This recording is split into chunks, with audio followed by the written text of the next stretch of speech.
आज के इस वीडियो में हम लोग मेटा इन्फोटेक लिमिटेड का जो एसएमई आईपीओ आ रहा है उसके बारे में बात करेंगे।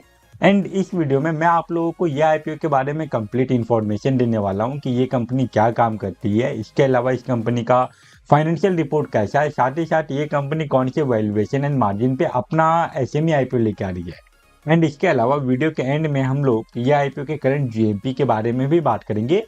एंड इसके जेएमपी को देखते हुए ये आईपीओ स्टॉक मार्केट में कौन से प्राइस पे लिस्ट हो सकता है, ये सारे टॉपिक को कवर करेंगे। ओवरऑल ये वीडियो आप लोगों के लिए काफी इंपॉर्टेंट होने वाला है, तो वीडियो को पूरा एंड तक जरूर देखिएगा। एंड अगर आप इस चैनल पे पहली बार आए हैं तो चैनल को भी सब्सक्राइब कर लीजिए। तो चलिए अब वीडियो कंटिन्यू करते हैं। वीडियो में आगे बढ़ने से पहले हम लोग ये आईपीओ का थोड़ा सा बेसिक डिटेल देख लेते हैं। तो ये आईपीओ का जो टोटल इशू साइज है ये हम लोगों को 80.18 करोड़ का देखने को मिल रहा है, जिसमें कि offer for sale and fresh issue दोनों का ही यहाँ पे हम लोगों को क्वांटिटी देखने को मिलेगा। ऑफर फॉर सेल का जो क्वांटिटी है वो 60 करोड़ से भी ज्यादा का है। वहीं बात करें फ्रेश इशू के बारे में तो उसका क्वांटिटी सिर्फ और सिर्फ 20 करोड़ के आसपास का है। तो ओवरऑल यहाँ पे अगर हम लोग इसका रेशियो निकाले, इसका अगर परसेंटेज निकाले तो 75% ये आईपीओ में एंड ओनली 25% यहाँ पे हम लोगों को फ्रेश इशू देखने को मिल रहा है। वहीं बात करें ये आईपीओ के इशू प्राइस के बारे में तो इसका जो अपर कट ऑफ है ये 161 रुपीज पर शेयर रखा गया है। एंड ये आईपीओ के एक लॉट में आप लोगों को 800 शेयर मिलेगा, बट इसमें मिनिमम बीडिंग करने के लिए मिनिमम आपको बीडिंग 2 लॉट का करना पड़ेगा, जिसके लिए आपका जो कैपिटल रिक्वायरमेंट है ये 2,57,600 रुपीज का हो जाता है। इसका जो फेस वैल्यू है ये 10 रुपीज पर शेयर है। एंड रिटेल इन्वेस्टर लोगों के लिए ये आईपीओ में 35% का शेयर रिजर्व है। वहीं अब अगर बात करें ये आईपीओ की इंपॉर्टेंट डेट के बारे में तो 4 जुलाई को ये आईपीओ का बिडिंग ओपन होगा एंड 8 जुलाई तक आप ये आईपीओ में अप्लाई कर पाएंगे। उसके बाद इसका जो अलॉटमेंट आने का जो डेट फाइनलाइज किया गया है वो है 9 जुलाई। एंड अगर आपको इस आईपीओ का अलॉटमेंट मिल जाता है तो फिर 10 जुलाई को जो शेयर है वो आपके डिमेंट अकाउंट में ट्रांसफर करवा दिया जाएगा। एंड अगर अलॉटमेंट नहीं मिला तो फिर 10 जुलाई को ही जो रिफंड है वो इनिशिएट करने का डेट फाइनलाइज किया गया है। उसके बाद इसका जो स्टॉक मार्केट में लिस्टिंग डेट है वो है 11 जुलाई। ये तो हो गया इस आईपीओ का बेसिक डिटेल। अब हम लोग ये कंपनी के बारे में बात कर लेते हैं कि ये कंपनी क्या काम करती है। एंड अगर हम लोग ये कंपनी डिटेल देखें तो ये कंपनी 1998 में इनकॉर्पोरेट हुई थी, मतलब कि ये कंपनी को काम करते हुए 27 ईयर से भी ज़्यादा का टाइम हो चुका है। एंड ये company cyber security solution provide करती है वेरियस इंडस्ट्रीज को, जिसमें कि आपको banking, IT and manufacturing industries देखने को मिलेगा। ये कंपनी के सर्विस ऑफर के बारे में बात करें तो पहले तो हम लोगों को साइबर सिक्योरिटी सोल्यूशन देखने को मिलता है, इसके अलावा सर्विसेज भी देखने को मिलेगा। साइबर सिक्योरिटी सोल्यूशन में आपको यहाँ पे वेरियस टाइप का जो डाटाबेस सिक्योरिटी है, एंड टू एंड डिटेक्शन हुआ या फिर डाटा प्रोटेक्शन हुआ, ये सब के अलावा identity management, network security and email security भी ये कंपनी प्रोवाइड करती है। ये सब के अलावा ये कंपनी इसी के रिलेटेड जो अलग अलग सर्विस होता है उसको भी प्रोवाइड करती है।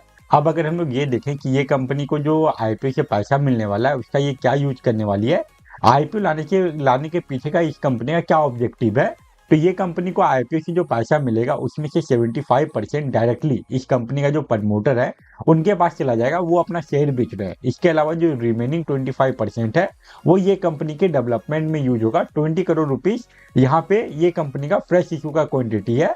एंड वो 20 करोड़ रुपीज को ये कंपनी कैसे यूज करेगी अगर उसके बारे में बात करें तो उसमें से 16.70 करोड़ रुपीज का ये कंपनी अपना जो बोरोइंग है, जो कर्ज है, उसका रीपेमेंट करने वाली है। इसके अलावा ये कंपनी अपना एक नया ऑफिस खोलने वाली है मुंबई में, जिसका कि यहाँ पे कंप्लीट एड्रेस दिया गया है, जिसके लिए ये कंपनी 1.20 करोड़ रुपीज का यूज करेगी। साथ ही साथ ये कंपनी मुंबई में ही एक एक्सपीरियंस सेंटर भी ओपन करने का सोच रही है, जिसके लिए ये कंपनी 0.91 करोड़ रुपीस का यूज करने वाली है। एंड जो बाकी रिमेनिंग अमाउंट है वो जनरल कॉर्पोरेट पर्पस वाले यूज में जाने वाला है। ये सारे डिटेल के बाद अब हम लोग चलते हैं ये वीडियो के इंपॉर्टेंट पार्ट पे, जो कि है ये कंपनी का financial analysis. Meta infotech solution का अगर हम लोग फाइनेंशियल परफॉर्मेंस देखें तो यहाँ पे जो डाटा दिया गया ये 2023 से लेकर 2025 तक का डाटा दिया गया है। एंड इसका अगर हम लोग रेवेन्यू देखें तो यहाँ पे हम लोगों को ईयरली बेसिस पे लगातार एक अच्छा ग्रोथ देखने को मिल रहा है। ईयरली बेसिस पे लगातार जो इसका जो रेवेन्यू है वो इंक्रीज होते हुए ही आ रहा है। वहीं बात करें नेट इनकम के बारे में, तो 2023 में ये कंपनी का जो नेट इनकम था ये 7 करोड़ से भी कम का था, जो कि अभी 2025 में डबल से भी ज़्यादा हो चुका है। 2025 में इसका जो नेट इनकम है ये 14.50 करोड़ का आया है। ओवरऑल ये कंपनी के रेवेन्यू एंड नेट इनकम में हम लोगों को ईयरली बेसिस पे लगातार एक अच्छा ग्रोथ देखने को मिल रहा है। एंड अगर ये कंपनी अपना ग्रोथ को ऐसे मेंटेन रखती है तो नो डाउट लॉन्ग टर्म में ये कंपनी काफ़ी अच्छा रिटर्न बना के दे सकती है। वहीं अब अगर बात करें ये कंपनी के वैल्यूएशन एंड मार्जिन के बारे में, तो इसका जो ईपीएस है वो हम लोगों को 8.22 का देखने को मिल रहा है। एंड जो पी रेशियो है वो हम लोगों को 18 से लेकर 20 के बीच का देखने को मिलेगा। इसका RONW परसेंटेज लगातार ऊपर नीचे मूव कर रहा है। एंड इसका जो अभी का करंट RONW परसेंटेज है ये 22% से भी ज़्यादा का है। सेम चीज़ हम लोगों को ये कंपनी का ROCE परसेंटेज में भी देखने को मिल रहा है। लगातार इसके ROCE परसेंटेज में अप एंड डाउन देखने को मिला है। एंड अभी का जिसका करंट ROCE परसेंटेज है ये आप लोगों को लगभग 38% का देखने को मिलेगा। वहीं बात करें ये कंपनी के इब्डा परसेंटेज के बारे में, तो उसमें भी हम लोगों को पिछले साल के मुकाबले थोड़ा सा गिरावट देखने को मिला है। एंड अगर डेट टू इक्विटी रेशियो के बारे में बात करें तो वो हम लोगों को कंट्रोल में ही देखने को मिल रहा है। ओवरऑल अगर हम लोग ये कंपनी का financial performance and valuation and margin दोनों का अगर डाटा मिला के देखें तो ये कंपनी लॉन्ग टर्म में अप्लाई करने के लिए 50-50 लग रहा है। हो सकता है कि ये कंपनी लॉन्ग टर्म में आपको ज़्यादा अच्छा रिटर्न बना के दे दे, बट ये सारा डाटा देख के ऐसा भी नहीं है कि आपको ये कंपनी में अप्लाई करना ही करना है। अगर आपको मन करे तो आप ये आईपीओ में अप्लाई कर सकते हैं। ये आईपीओ मस्ट अप्लाई वाला नहीं है, मे भी अगर आप चाहें तो इसमें अप्लाई कर सकते हैं लॉन्ग टर्म के बाद। अब अगर हम लोग बात करें शॉर्ट टर्म इन्वेस्टर के बारे में, मतलब कि वैसे इन्वेस्टर जो कि आईपीओ में सिर्फ और सिर्फ लिस्टिंग गेन के लिए अप्लाई करते हैं, तो उनके लिए सबसे ज़्यादा इंपॉर्टेंट हो जाता है किसी भी आईपीओ का GMP. And Meta infotech solution limited का जो करंट जीएमपी है ये 29 रुपीज़ का है। लगातार इसके जीएमपी में हम लोगों को इंक्रीमेंट ही देखने को मिल रहा है। और अगर जीएमपी परसेंटेज के बारे में बात करें तो वो हम लोगों को 18% से भी ज़्यादा का हो चुका है। यहाँ पे जो एस्टिमेटेड लिस्टिंग प्रॉफिट बताया जा रहा है ये 1 लॉट के लिए बताया जा रहा है, बट जब आप ये आईपीओ में अप्लाई करोगे तो आपको मिनिमम 2 लॉट के लिए अप्लाई करना पड़ेगा। तो अगर ये आईपीओ स्टॉक मार्केट में अगर 190 रुपीज़ पे भी लिस्ट हो जाता है तो वैसे कंडीशन में आपको अगर अलॉटमेंट मिला तो 46,400 रुपीज़ तक का लिस्टिंग गेन देखने को मिल जाएगा। एंड अभी ये आईपीओ के बिडिंग क्लोज होने में काफ़ी दिन बाकी है, तो चांसेस है कि ये आईपीओ के जीएमपी में हम लोगों को और थोड़ा बहुत इंक्रीमेंट देखने को मिले। एंड अगर ये आईपीओ का जीएमपी ऐसे ही मेंटेन रखता है तो नो डाउट ये आईपीओ से आपको अच्छा खासा लिस्टिंग गेन भी देखने को मिलेगा।